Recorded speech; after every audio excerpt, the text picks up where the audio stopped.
Hello friends. आज हम निजी प्रशासन और लोक प्रशासन के बारे में अध्ययन करेंगे। जब हमने प्रशासन और लोक प्रशासन के बारे में अध्ययन किया तो हमने देखा कि प्रशासन के ही विभिन्न स्वरूप, जिन्हें व्यक्तिगत प्रशासन, जिन्हें निजी प्रशासन और जिन्हें लोक प्रशासन के नामों से जाना जाता है। प्रशासन निश्चित रूप से एक कौशल है, एक स्किल है, कार्य करने का एक तरीका है। किसी भी कार्य को व्यवस्थित और क्रमबद्ध स्वरूप से निष्पादित करना ही प्रशासन है। यदि ऐसे कार्य का संचालन निजी संगठनों के द्वारा, निजी लाभ के उद्देश्य से, निजी हित के उद्देश्य से, अथवा एक संक्षिप्त शब्द में हम कहें तो वह है अपनी व्यावसायिक हितों को साधने के लिए यदि किसी संगठन के द्वारा प्रबंधनपूर्ण कार्य किया जाता है तो वह निजी प्रशासन होता है। और यदि इन उद्देश्यों के अलावा, इन उद्देश्यों से इतर पब्लिक इंटरेस्ट में, जनहित में अकाउंटेबिलिटी के साथ, रेस्पॉन्सिबिलिटी के साथ, जिम्मेदारी के साथ, उत्तरदायित्व के साथ यदि कोई संगठन जनहित में कार्य करता है तो उस संगठन के द्वारा किए जाने वाले इस कौशलपूर्ण कार्य को ही सार्वजनिक प्रशासन के नाम से अथवा पब्लिक एडमिनिस्ट्रेशन के नाम से जाना जाता है। निजी प्रशासन और लोक प्रशासन, आखिरकार निजी प्रशासन और लोक प्रशासन के बीच अंतर है अथवा समानता है, इसकी आवश्यकता कैसे पड़ी? निजी प्रशासन एवं लोक या सार्वजनिक प्रशासन क्या है? जैसा कि हम सबको विदित है कि 1980 के दशक में पूरी दुनिया भर में एक नवीन अवधारणा का उदय हुआ, जिस अवधारणा को LPG के नाम से जाना जाता है। L फॉर लिबरलाइजेशन, उदारीकरण, P फॉर प्राइवेटाइजेशन, निजीकरण, और G फॉर ग्लोबलाइजेशन, भूमंडलीकरण। उदारीकरण, निजीकरण और भूमंडलीकरण, ये तीन बेसिक टर्म हैं। आखिर उदारीकरण का क्या मतलब है? उदारीकरण का मतलब है कि अर्थव्यवस्था को इस तरह से खोल देना अथवा अर्थव्यवस्था को पूर्ण प्रतियोगिता के स्वरूप में स्थापित करना, जो अंतर्राष्ट्रीय ट्रेड में, व्यापार में और एक्सपोर्ट इंपोर्ट में बैरियर हैं, उनको हटा देना, एक लेसेज फेयर इकोनॉमी को स्थापित करना, अथवा जो अंतर्राष्ट्रीय दबाव, अंतर्राष्ट्रीय प्रतिबंध, उनसे अर्थव्यवस्था को उन्मुक्त कर देना, आज़ाद कर देना, स्वतंत्र कर देना। जैसा कि मानवीय व्यवहार के संदर्भ में देख सकते हैं, लिबरल बिहेवियर, उदार विचार, इसका मतलब है जिसमें अडेप्टेशन की कैपेबिलिटी होती है, देश काल और परिस्थितियों के अनुसार अपने आप को ढाल लेना अथवा परिवर्तित कर देना अथवा अपने आप को अन्य दुनिया के साथ जोड़ लेना, जैसा कि दुनिया में बदलाव हो रहा है, इसे ही उदारीकरण के नाम से जाना जाता है। दूसरा टर्म है निजीकरण। इसका मतलब है कि जो कार्य अब तक केवल राज्य रूपी संगठन अथवा स्टेट के द्वारा किया जा रहा था, ऐसा ही समानांतर कार्य अथवा मानवीय जीवन से जुड़ी हुई विविध कार्यों का संचालन, चाहे वो रोड कंस्ट्रक्शन का कार्य हो, बिल्डिंग कंस्ट्रक्शन का कार्य हो, कम्युनिकेशन का कार्य हो, विद्युत आपूर्ति और उत्पादन का कार्य हो, पासपोर्ट का कार्य हो, तमाम तरह के जो मानवीय जीवन और जीवन के विकास प्रक्रिया से जुड़े हुए उन सब कार्यों का संचालन, निर्देशन, नियंत्रण और विनियमन अगर राज्य की तरह ही अन्य संगठनों को सौंप दिया जाता है तो उसे ही निजीकरण के नाम से जाना जाता है।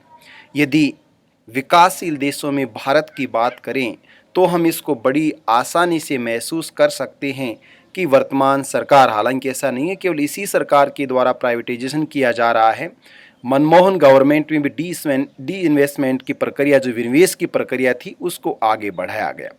1991 में जब भारत की पहली, हम कह सकते हैं कि न्यू इंडस्ट्रियल पॉलिसी की बात कही गई, प्रथम नवीन औद्योगिक नीति की बात कही गई, तो उसमें तमाम जो गवर्नमेंट सेक्टर थे, उन गवर्नमेंट सेक्टर्स को प्राइवेट ऑर्गेनाइजेशन के लिए ओपन किया गया, उनको खोला गया। 1991 की भारतीय नव उदारीकरण की नीति ने, नवीन औद्योगिक नीति ने भारत की जो क्लोज्ड इकोनॉमी थी उसको एक ओपन और लिबरल इकोनॉमी के रूप में कन्वर्ट कर दिया। यदि हम features of new industrial policy of India की बात करें, तब हमें महसूस होगा, पता चलेगा कि निजीकरण केवल इसी सरकार का रुख नहीं है, अपितु वह समय, देश काल और परिस्थितियों की मांग होती है। स्टेट जो रोल बैक उसको करना होता है, इकोनॉमिक बर्डन से उसको बचना होता है। हालांकि इसका मतलब ये नहीं है कि एलपीजी के कारण राज्य की भूमिका कम होगी। राज्य की भूमिका दिनों दिन निरंतर बढ़ती ही जाती है। भले ही निजी क्षेत्र को बढ़ा दिया जाए तो भी रोल ऑफ स्टेट को कम नहीं किया जा सकता है। और कोरोना पेंडेमिक के दौरान तो आपने इसे बहुत अच्छी तरह से महसूस किया होगा कि एलपीजी के बाद भी राज्य की भूमिका कम नहीं हुई है। भूमंडलीकरण, जिसको ग्लोबलाइजेशन कहा जाता है, विज्ञान, तकनीक और संचार के विकास ने राष्ट्रों के बीच भौगोलिक दूरियों के मायने को कम कर दिया है। इसका मतलब ये नहीं है कि बाउंड्रीज, इंटरनेशनल बाउंड्रीज खत्म हो गई, लेकिन इंटरनेशनल ज्योग्राफिकल बाउंड्रीज का जो इम्पोर्टेंस था वो कम हो गया है। लाइक फिजिकल, अगर आप इंपोर्ट और एक्सपोर्ट करते हैं तो तमाम तरह के बैरियर सामने आते हैं, लेकिन इंटरनेट के माध्यम से आप भारत में बैठे हुए अमेरिका से, भारत में बैठे हुए अफ्रीका से, भारत में बैठे हुए ब्राज़ील से एक्सपोर्ट और इंपोर्ट करते हैं इस तकनीक और विज्ञान की सहायता से। तो इन ज्योग्राफिकल बाउंड्रीज की इम्पोर्टेंस और सिग्निफिकेंस को ट्रेड के मैटर में कम कर दिया। इसे ही भूमंडलीकरण के नाम से जाना जाता है। लाइक ग्लोबल विलेज की भी बात कही जा रही है। इसका मतलब है कि उदारीकरण, निजीकरण और भूमंडलीकरण के कारण राज्य के जो प्रशासनिक व्यवस्था थी, राज्य का जो कार्य करने का तरीका था, राज्य के इस कार्य करने के कौशल की प्रकृति में, उसके संगठन में, उसके स्वरूप में आमूलचूल परिवर्तन कर दिया। इसी कारण हमारे सामने यह नवीन अवधारणा उभर कर सामने आती है कि क्या निजी प्रशासन और सार्वजनिक प्रशासन अलग अलग होते हैं अथवा एक होते हैं। यदि एलपीजी की अवधारणा के संदर्भ में देखें तो वास्तव में आधुनिक दुनिया में निजी और सार्वजनिक प्रशासन का अंतराल लगभग समाप्त प्रायः हो गया है।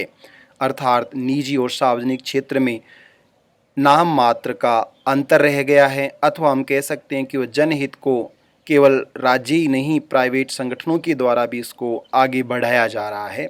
बहुत कम, यानी कि लगभग समाप्त सा हो गया। इस संदर्भ में दो दृष्टिकोण हमारे सामने उभर कर आते हैं।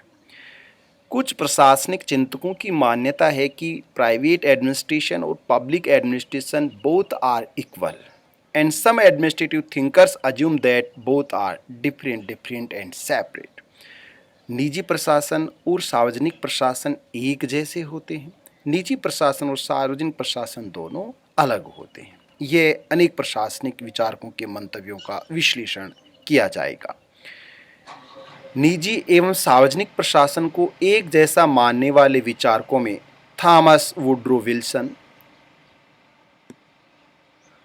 Henry Fayol, Mary Parker Follett, Mooney, Reiley, रूथर गुलिक और उर्विक तथा सेल्टन प्रमुख हैं। इन विचारकों की मान्यता है कि निजी प्रशासन और सार्वजनिक प्रशासन एक समान होते हैं। थॉमस वुड्रो विल्सन कहते हैं कि लोक प्रशासन प्रशासन का विज्ञान है। थॉमस वुड्रो विल्सन का ये कहना कि वास्तव में जो एडमिनिस्ट्रेशन है वह एडमिनिस्ट्रेशन ऑफ साइंस है, वह विज्ञान का प्रशासन है, ये प्रशासन का विज्ञान है।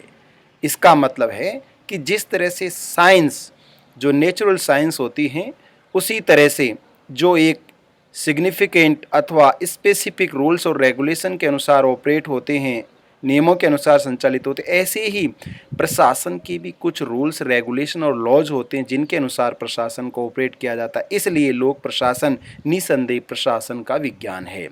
सर हेनरी फ्यूल कहते हैं कि अब हमारे सामने अनेक प्रशासनिक विज्ञान नहीं हैं, अपितु एक ही है जिसे निजी अथवा सरकारी दोनों ही प्रशासन के लिए समान रूप से उपयोग में लिया जा सकता है। इसका मतलब है कि हेनरी फ्यूल कह रहे हैं कि हमारे सामने जो प्रशासनिक विज्ञान है वो निजी और सार्वजनिक दोनों ही क्षेत्र में एक का ही प्रयोग किया जा रहा है और दोनों में कोई अंतर नहीं है। जिस प्रकार से उर्विक कहते हैं कि जिस प्रकार से सभी लोगों के लिए सभी विषय एक समान होते हैं, उसी प्रकार से प्रशासन भी सबके लिए एक जैसा ही होता, भले ही वो राज्य रूपी संगठन हो अथवा राज्य की तरह अन्य निजी संगठन हो। प्रशासन, निजी प्रशासन और लोक प्रशासन किस तरह से एक जैसे हैं? पहले आधार पर यदि हम देखें तो संगठन के लक्ष्यों की प्राप्ति के संदर्भ में दोनों में समानता होती है। भले ही राज्य रूपी संगठन हो अथवा निजी संगठन हो, उसके कुछ ऑब्जेक्टिव एम्स होते हैं और इन ऑब्जेक्टिव और एम्स लक्ष्यों और उद्देश्यों को प्राप्त करने के लिए संगठन निसंदेह कार्य करता है। निजी संगठन के भी अपने उद्देश्य होते हैं, भले ही वो लाभ प्राप्ति के उद्देश्य हों, और सरकारी संगठन भले ही उसके जनहित में उद्देश्य हों। उन उद्देश्यों के लिए सामूहिक क्रिया का नाम ही प्रशासन है। इसलिए सब मिलकर उन उद्देश्यों की प्राप्ति के लिए कार्य करते हैं। इस कारण से निजी प्रशासन और सार्वजनिक प्रशासन दोनों ही एक जैसे होते हैं। समान कार्य प्रणाली, निजी संगठन और सरकारी संगठन दोनों की ही जो कार्य वर्किंग स्टाइल होती है वो एक जैसी होती है।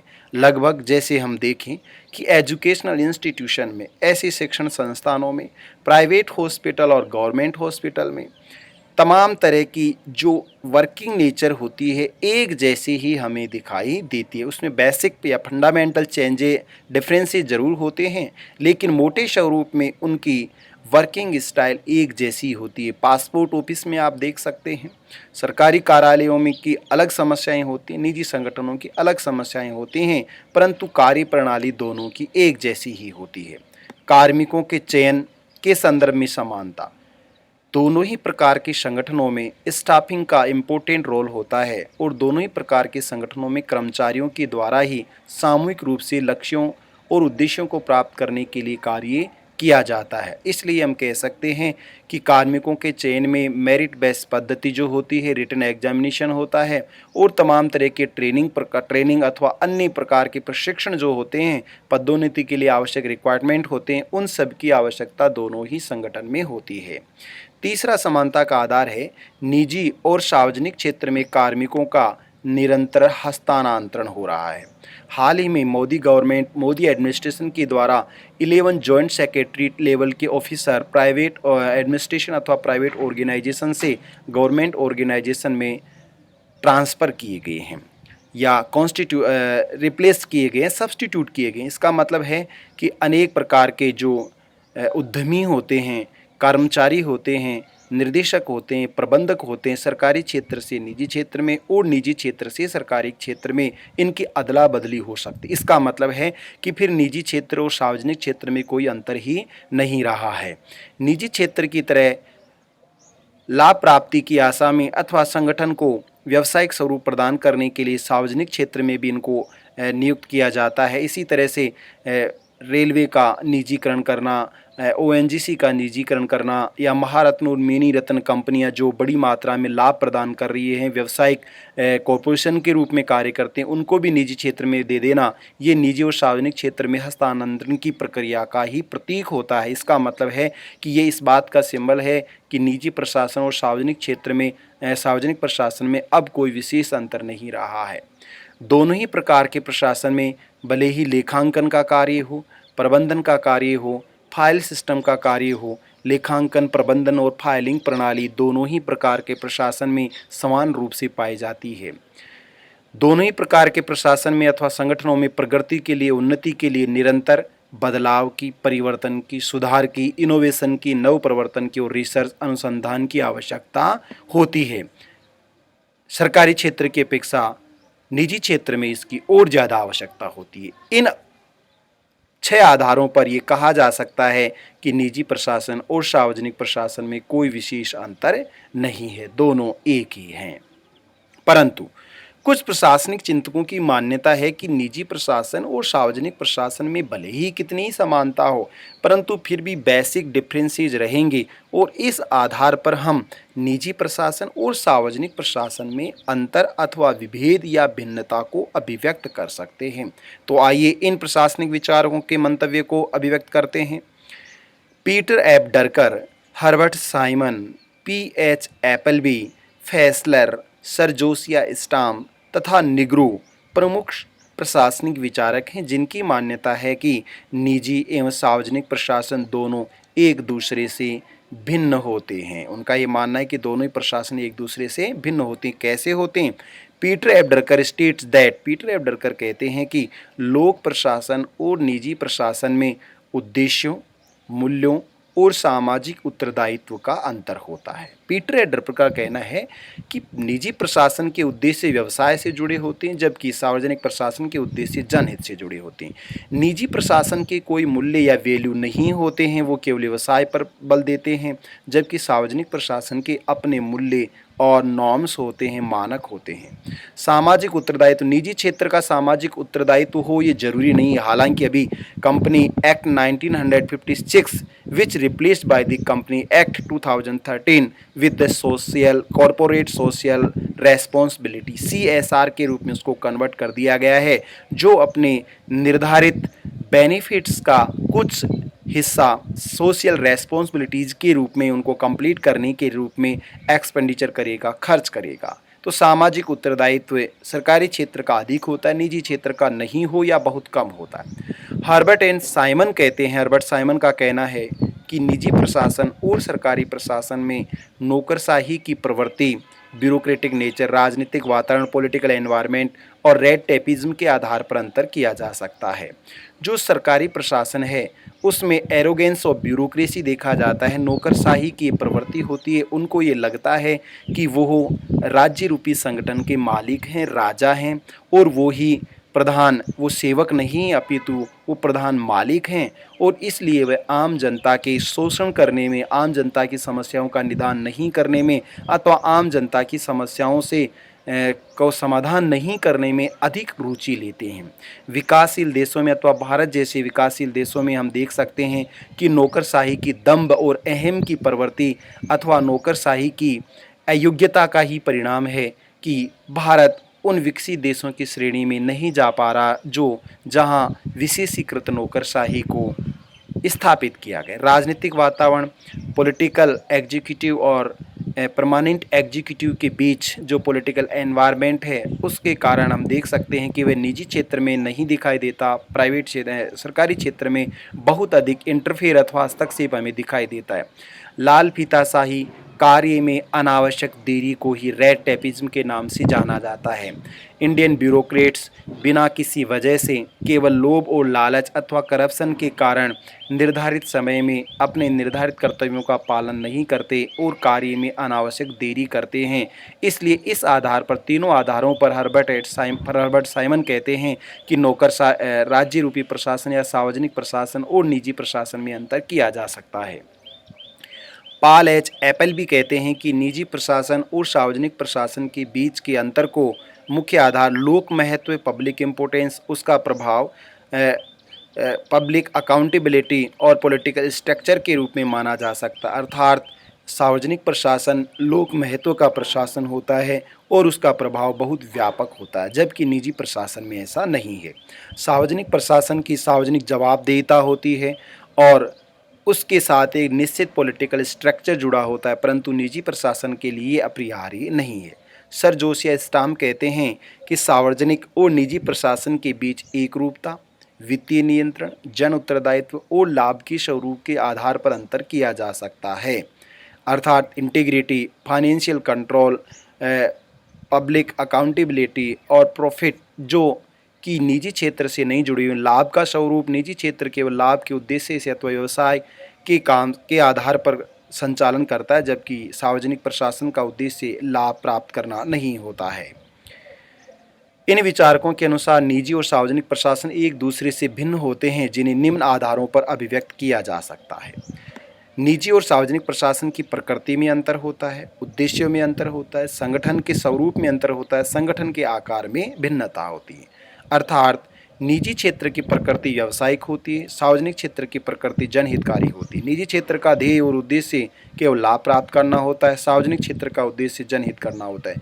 निजी क्षेत्र के संगठन के अपने रूल्स और रेगुलेशंस होते हैं, जबकि सार्वजनिक क्षेत्र according to rule of law के अनुसार कार्य करता है और उसके कुछ नियम होते हैं।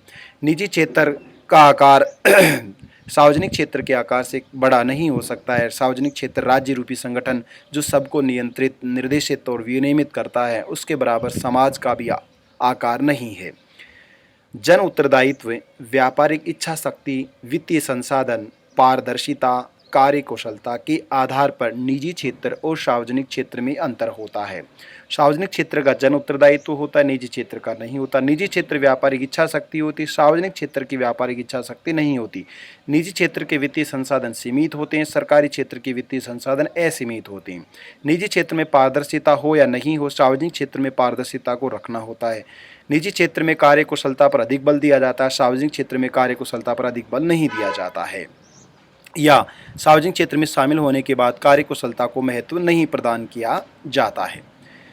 स्थायित्व, उदारता, लचीलापन, कानून के शासन और कर्तव्यों के आधार पर भिन्नता। निजी क्षेत्र में स्थायित्व की बहुत कम संभावना है, उदारता की कम संभावना अधिक होती है, लचीलापन अधिक होता है। लेकिन सार्वजनिक क्षेत्र में स्थायित्व अधिक होता है, परंतु उदारता और लचीलापन बहुत कम होता है। कानून के शासन की बात कही जाती है, परंतु रियलिटी में हम सब जानते हैं कि रूल ऑफ लॉ एक बड़ी मुश्किल समस्या है, जिसको व्यवहार में लागू करना विकासशील देशों के लिए असंभव सा है। कर्तव्य, निजी क्षेत्र के अपने कर्तव्य होते हैं, सार्वजनिक क्षेत्र के अपने कर्तव्य होते हैं। जन नियंत्रण, निजी क्षेत्र पर जन नियंत्रण नहीं होता, सार्वजनिक क्षेत्र पर पब्लिक कंट्रोल होता है। निजी क्षेत्र जनहित में कार्य करे आवश्यक नहीं है, सार्वजनिक क्षेत्र को जनहित में कार्य करना होता है। सुरक्षा, निजी क्षेत्र का उत्तरदायित्व होता है, कार्मिकों की सुरक्षा निसंदेह होती है, परंतु निजी क्षेत्र में ये बहुत कम होती है। विकास के रूप में असमानता, निजी क्षेत्र का स्व विकास पर ज़्यादा बल दिया जाता है, जबकि सार्वजनिक क्षेत्र जन विकास पर अधिक बल देता है। तो निजी क्षेत्र और सार्वजनिक क्षेत्र में कुछ विचारकों की मान्यता है कि अंतर होता है और कुछ विचारकों की मान्यता है कि अंतर नहीं होता है। निष्कर्ष के रूप में यदि हम देखें तो सार्वजनिक और निजी क्षेत्र में समानताएं अधिक हो गई हैं, असमानताएं बहुत कम हैं। भले ही संयुक्त राज्य अमेरिका में अथवा विकसित देशों में स्वतंत्र नियामक आयोगों की तरह अनेक प्राइवेट ऑर्गेनाइजेशन, एजेंसी और कॉरपोरेशन कार्य करते हैं, निगम, संगठन और आयोगों के द्वारा सरकारी क्षेत्र से अधिक कार्य किया जाता है और वो सरकारी क्षेत्र की भांति ही कार्य करते हैं। वहाँ विशेषज्ञता भी होती है और उनकी अकाउंटेबिलिटी भी होती है। भारत जैसे विकासशील देशों में भी यदि आप कुछ एक उदाहरण आपको देना चाहूँगी, पासपोर्ट ऑफिस अगर आप कभी गए हो, और पासपोर्ट ऑफिस की जो वर्किंग स्टाइल है वो निसंदेह किसी भी सरकारी संगठन की, भारत में किस कार्य करने वाले किसी भी भारतीय अथवा राज्य के सरकारी संगठन से 100 गुना बेहतर है। उसको आप समझ सकते हो कि रूल ऑफ लॉ क्या होता है और किस तरह से अकॉर्डिंग टू टाइम बाउंड कार्य किया जाता है। निसंदेह अगर उस ऑफिस की तरह अन्य निजी संगठन भी कार्य करें तो राज्य, पुलिस और सेना को छोड़कर सभी संगठनों का अगर निजीकरण कर दिया जाए तो इसमें कोई अतिशयोक्ति अथवा बुराई नहीं होगी, क्योंकि सरकारी संगठनों की लाल फीताशाही, अकुशलता, अकर्मण्यता, दंभ और अहम की भावना के परिणाम स्वरूप विकासशील देश बहुत पीछे की ओर जा रहे हैं। इसलिए इन देशों को आगे बढ़ाने के लिए पब्लिक इंटरेस्ट के साथ प्राइवेट ऑर्गेनाइजेशन और कॉरपोरेशन और कमीशंस को जन उत्तरदायी, पारदर्शिता, योग्यता के साथ जोड़कर आगे बढ़ाना होगा। इस संदर्भ में हमें डेनमार्क, स्विट्जरलैंड अथवा स्कैंडिनेवियन कंट्रीज़ को फॉलो करना होगा तथा पॉपुलेशन कंट्रोल के साथ साथ हमें, जैसी कहावत है कि भारत एक अमीर देश है जहां गरीब लोग निवास करते हैं, तो क्यों न इसकी मानव शक्ति का, ह्यूमन पावर का मैक्सिमम यूटिलाइजेशन किया जाए, उचित नियोजन किया जाए। इस मानव शक्ति का उपयोग केवल कावड़ उठाने में, मक्का, मस्जिद, मदीना जाने में अथवा केवल बम बम भोले अथवा अन्य प्रकार के आंदोलनों में ही इसका व्यर्थ में उपयोग नहीं हो, अपितु इसका प्रोडक्टिव फंक्शन में इसका यूज किया जाना चाहिए। मेरा उद्देश्य धार्मिक भावनाओं को आहत नहीं करना है, परंतु वास्तव में इस मानव शक्ति का अगर उचित दिशा में नियोजन नहीं किया जाएगा तो भारत किसी भी दशा में और किसी भी परिस्थिति में और किसी भी समय एक विकसित राज्य का दर्जा प्राप्त नहीं कर सकता। आज के व्याख्यान को आपने ध्यान से सुना, इसके लिए आप सबका बहुत बहुत धन्यवाद।